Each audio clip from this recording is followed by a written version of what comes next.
സാമ്പാർ തയ്യാറാക്കാൻ എല്ലാ പച്ചക്കറികളൊന്നും ഉണ്ടായിരുന്നില്ല. ഉള്ളത് വെച്ച് ഏതായാലും ഒരു വെണ്ടയ്ക്ക സാമ്പാർ തയ്യാറാക്കാം. വെണ്ടയ്ക്ക സാമ്പാർ തയ്യാറാക്കാൻ വേണ്ടി ഞാനിവിടെ എടുത്തിട്ടുള്ളത് പരിപ്പ്, വെണ്ടയ്ക്ക, തക്കാളി, കിഴങ്ങ്, കുറച്ച് ചെറിയുള്ളിയുമാണ്.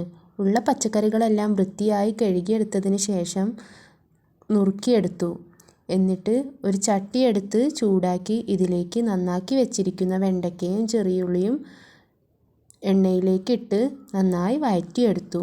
അതിനുശേഷം അതിലേക്ക് കുറച്ച് മല്ലിപ്പൊടിയും മുളകും പൊടിയും കൂടെ എടുത്ത് വീണ്ടും ചട്ടിയിലിട്ട് വെണ്ടയ്ക്കേൻ്റെയും ഉള്ളിയുടെയും കൂടെ ഒന്നും കൂടെ ചൂടാക്കി വഴറ്റിയെടുത്തു.